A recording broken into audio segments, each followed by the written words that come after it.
Olá! Nosso assunto hoje é o imposto de renda. A partir do dia 1º de março, você já pode entregar a sua declaração, que este ano tem algumas novidades.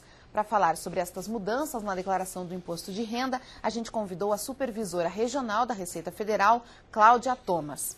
Cláudia, primeiro vamos esclarecer para as pessoas até quando? Começa dia 1º de março, né? E vai até quando? Isso, o programa está liberado a partir do dia 1º de março e se encerra no dia 29 de abril, às 23 horas e 50 minutos, para quem for fazer a entrega da declaração pela internet. Ou seja, tem aí 2 meses para a pessoa se programar e, de preferência, não deixar para a última hora. Sim, a Receita Federal já vem divulgando as regras desde dezembro do ano passado, então as pessoas já tiveram tempo de se acostumar às regras, de juntar a documentação. A gente não vê a menor necessidade de deixar para a última hora.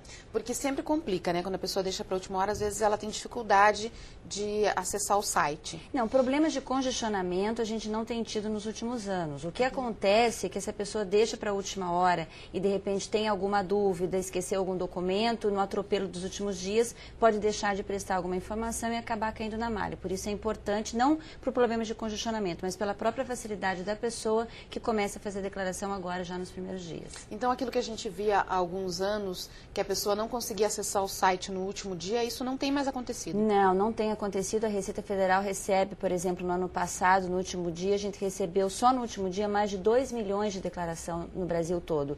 Então, a gente não tem problemas de congestionamento, eu acredito que esse ano a gente não vai ter também. E se a pessoa perdeu o prazo? Bem, se a pessoa não entregar até o dia 29 de abril, a partir do 1º de maio ela pode continuar fazendo e deve fazer a declaração do imposto de renda para não ficar com essa obrigação não cumprida perante a Receita Federal. Só que daí, a partir do prazo, ela já tem que pagar uma multa, que é no mínimo R$ 165,74 e no máximo 20% do imposto devido. Então, realmente não vale a pena perder o prazo, né? E se ela acabar não fazendo essa declaração, o que acontece? Que tipo de problemas ela pode ter depois para frente? Bem, ela estando obrigada a fazer a declaração, durante um ano ela fica com o seu CPF pendente de regularização. A partir de 2 anos que ela deixa de fazer a declaração, ela fica com o seu CPF suspenso, porque ela deixou de cumprir uma obrigação acessória. Aí ela vai ter problemas, porque hoje em dia tudo você precisa do CPF, né? Para tirar passaporte, prestar concurso público, até para comprar uma geladeira, algum eletrodoméstico, as lojas exigem o CPF. E ela estando com o CPF suspenso, ela não consegue fazer nenhum tipo de transação dessa ordem. Então é importante que não deixe de fazer a declaração por causa disso também. E essa multa, com o tempo, ela vai aumentando ou não? Não, a multa é a mesma, é R$ 165,74 ou 20% do imposto devido, independente da época que a pessoa fizer a declaração. 1 ano depois, 2 anos depois, o valor da multa é esse mesmo. E as pessoas que moram fora do país? Elas têm que fazer a declaração do mesmo jeito, se estiverem dentro dos critérios de obrigatoriedade, que eu posso falar daqui a pouco, pela internet no site da Receita Federal. Também a multa é a mesma, o prazo é o mesmo, é tudo igual. Então vamos explicar primeiro, Cláudia, quais são as principais mudanças para esse ano? Tá, a primeira mudança foi a própria correção da tabela, né? Ou seja, agora quem está obrigado a fazer a declaração do imposto de renda é aquele contribuinte que recebeu em 2010 rendimentos tributáveis acima de R$ 22.487. Essa é uma mudança. Com isso também foram corrigidos os valores de despesas com instrução e também os valores para dependentes. Outra mudança é na própria legislação, que a partir deste ano, aquele contribuinte pode deduzir como dependente o seu companheiro ou companheira, ainda que do mesmo sexo. Ou seja, as relações homoafetivas, o contribuinte pode deduzir esse dependente também. E a principal novidade em relação às formas de entrega é que a partir desse ano a Receita Federal não recebe mais declaração em formulário, somente pela internet, pelo site da Receita, ou então em disquete nas agências do Banco do Brasil e Caixa Econômica Federal. Tá, então vamos destrinchar cada uma dessas mudanças. Primeiro vamos falar do reajuste. Esse reajuste, ele foi de 4,5%. 4,5%. Esse é o último ano que vai ter esse reajuste? Eu não sei, justamente ontem eu até estava vendo na televisão, o Congresso Nacional está discutindo essa correção da tabela. Então isso a Receita Federal simplesmente cumpre aquilo que o nosso Poder Legislativo decide. Se houver uma correção da tabela, certamente ano que vem o valor será outro. Se não, vai ser mantido esse mesmo. Porque todo ano, até agora, pelo menos, tem tido reajuste. Nos últimos 5 anos, a tabela do imposto de renda foi corrigida corrigida sim, mas agora valia até esse ano, portanto o Congresso precisa novamente votar essa questão para se decidir se vai corrigir ou não a partir do ano que vem. E você falou que o valor dos dependentes mudou também. Exatamente. Então, por exemplo, o contribuinte que for deduzir o seu dependente, agora o valor por dependente é R$ 1.808,28. E também o que foi corrigido foram as despesas com instrução, que o contribuinte pode deduzir a sua despesa ou a despesa do dependente, e o valor passou para R$ 2.803,84 no ano. Você falou dos casamentos entre pessoas do mesmo sexo. Como é que a pessoa comprova isso? Não, ela simplesmente deduz seu dependente na declaração.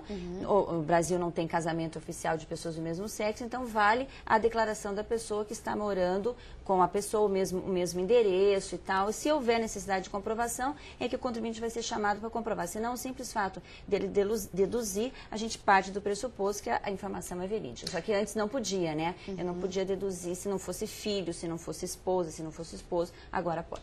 Isso significa que também as pessoas que têm união estável também podem deduzir. Essas sempre puderam. A grande novidade é poder deduzir agora pessoas do mesmo sexo na declaração. Tá. Qual que era a última mudança que você tinha falado? Da questão dos formulários. Dos formulários. Entregar em disquete e CD também? Disquete, ou só disquete, CD nas agências do Banco do Brasil e Caixa Econômica ou pela internet. E não tem mais o papel? Não tem, porque você veja, ano passado, só aqui no Paraná, nós tivemos 98%, mais até 99% dos contribuintes entregaram já pela internet. Então, o custo de fazer o formulário, do processamento, o contribuinte que entregava para o formulário tinha restituição, fatalmente ficava para o final da fila, porque tinha que ir para o correio, depois do correio para a Receita digitar. Então, a gente observou que as pessoas não estavam querendo mais, o custo era desnecessário, por isso esse ano não é mais possível entregar por formulário. E essa restituição, ela realmente está seguindo essa ordem de entrega? A restituição funciona da seguinte forma. No primeiro lote, a Receita Federal, de acordo com a lei dos idosos, privilegia os idosos, então. Então, normalmente, no primeiro lote, 100% dos contribuintes com mais de 60 anos é que recebe a restituição. A partir daí, é por fila de entrega mesmo. Ou seja, quem entregou pela internet, nos primeiros dias, se não tiver caído na malha, vai recebendo nos próximos lotes. Falando da malha fina, como é que está a porcentagem de pessoas? Muita gente está caindo na malha fina? A gente tem observado que o número vem diminuindo, tá? De pessoas que vêm caindo na malha. Por quê? Porque o contribuinte está prestando mais atenção na hora de prestar as informações para a Receita Federal. Mas ainda temos pessoas que caem na malha por esquecimento, ou às vezes de propósito. Então é muito importante esse cuidado, porque a malha também não é nem um bicho de 7 cabeças, mas o contribuinte não recebe a restituição, tem que prestar esclarecimentos, se tiver diferença de imposto tem multa. Então é importante que se evite cair na malha, né? De propósito, você falou? Muitas vezes as pessoas, por exemplo, compram recibos médicos falsos, fazem um conluio com o profissional liberal. Olha, você finge que me atendeu, finge que fui no teu consultório. E a Receita Federal hoje cruza todos os campos da declaração. Então, se os valores não baterem e se for percebido uma fraude, tanto o contribuinte quanto o profissional liberal cai na malha, tem diferença de imposto a pagar e, dependendo do caso, pode até responder um processo penal, porque sonegação tributária é crime no Brasil. Então, realmente, essa questão de errar propositalmente, a gente não recomenda. E geralmente, que porcentagem das pessoas cai na malha fina? Nós tivemos ano passado aqui no Paraná 1.500.000 contribuintes que entregaram a declaração do imposto de renda, tá? Então, como é que funciona? A partir de março, o contribuinte entrega, o processamento é automático. Durante todo o ano, o contribuinte pode entrar no site da Receita Federal e verificar se teve algum problema, se errou alguma coisa, se faltou alguma informação. Daí vai indo. No final do ano, a gente faz um balanço final desses 1.500.000 contribuintes que entregaram a declaração de imposto de renda do Paraná. 40.000 pessoas no final do ano estavam na malha. Então, percentualmente não é muito, mas a gente tem que levar em consideração que muitos desses contribuintes não tinham imposto a pagar nem restituir. Às vezes fizeram o ajuste e ficou zerado. Então, ainda, por esse aspecto, ainda temos, diria para você que é um número razoável, 40.000 pessoas na malha no estado do Paraná. A gente imagina que não há essa necessidade, né? A gente espera que esse ano seja menos e assim por diante. E a pessoa não precisa esperar, então, ela descobrir que ficou na malha no final do ano para fazer o ajuste. Ela pode olhar já nos primeiros meses. Exatamente. Isso é muito importante, essa informação, que às vezes o contribuinte não recebe a restituição e fica lá esperando. Então, faz uns 4 anos, mais ou menos, que a gente já disponibiliza no site o extrato simplificado, ou seja, a situação do contribuinte. Ele entra ou com certificação digital, com acesso privilegiado que ele faz no próprio site, e lá ele vai ver por que ele não recebeu a restituição. Então, faltou informação de um rendimento, alguma despesa médica muito alta. O que ele faz com essa informação? Não precisa nem ir na Receita. Ele mesmo entra no site, faz a sua autorregularização, ou seja, ele retifica a sua declaração de imposto de renda naquele campo que a Receita informou que estava errado e aguarda a liberação. Agora, vamos dizer que tudo que ele informou está absolutamente correto, mas a Receita entende que ele precisa comprovar algumas informações, como o caso de despesa médica, alguma transação imobiliária. Até 2 anos atrás, nesses casos, o contribuinte tinha que esperar ser notificado, ou seja, esperar receber a cartinha para daí se apresentar na Receita Federal. A gente tem uma novidade também, quer dizer, não é novidade, já faz 2 anos que está funcionando, o contribuinte pode fazer um autoagendamento, ou seja, ele entra também no site da Receita Federal, escolhe o dia e horário que for melhor para ele, que tenha disponibilidade nas nossas unidades, agenda aquele dia. Ele chega lá direto com a documentação para o fiscal no dia que ele agendou, apresenta a documentação, o fiscal tem 30 dias para analisar e ele pode ser liberado nos próximos lotes para restituição.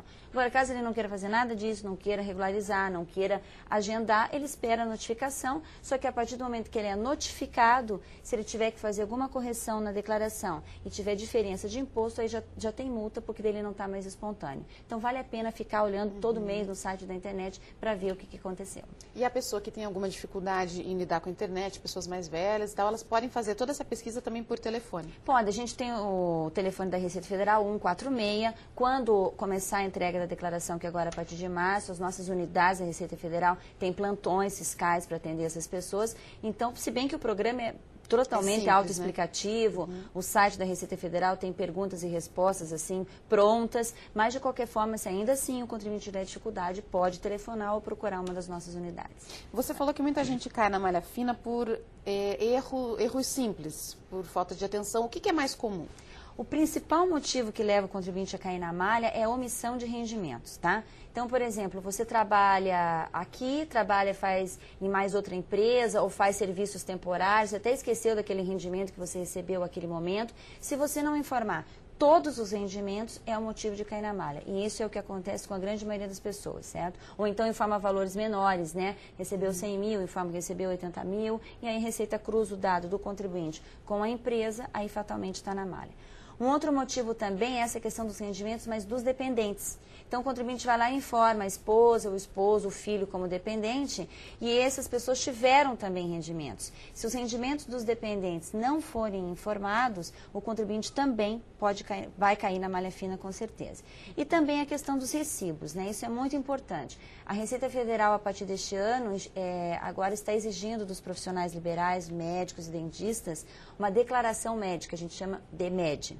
Essa declaração, o profissional liberal vai informar o valor que ele recebeu e o CPF de quem ele recebeu, tá? E a Receita já fazia esse cruzamento, agora vai fazer com mais facilidade ainda, porque essa declaração já vem processada, e vai fazer o cruzamento da informação do médico, por exemplo, do fisioterapeuta, do psicólogo, com a informação do contribuinte. Se os valores não baterem, os dois vão ser obrigados a prestar esclarecimento. E é nesse ponto que eu enfatizo, que é muito importante que o contribuinte informe valores efetivamente pagos por serviços efetivamente prestados. Porque no caso de fraude, como eu já falei, se for comprovada a fraude, os dois, né, tanto o profissional liberal quanto o contribuinte, vão responder um processo e podem pegar até uma pena de 3 a 4 anos, porque sonegação é crime. De prisão mesmo, De prisão, né? Exatamente. Tá bom, daqui a pouquinho a gente vai falar mais, então, sobre a declaração deste ano do Imposto de Renda. O intervalo é bem rapidinho, a gente volta já.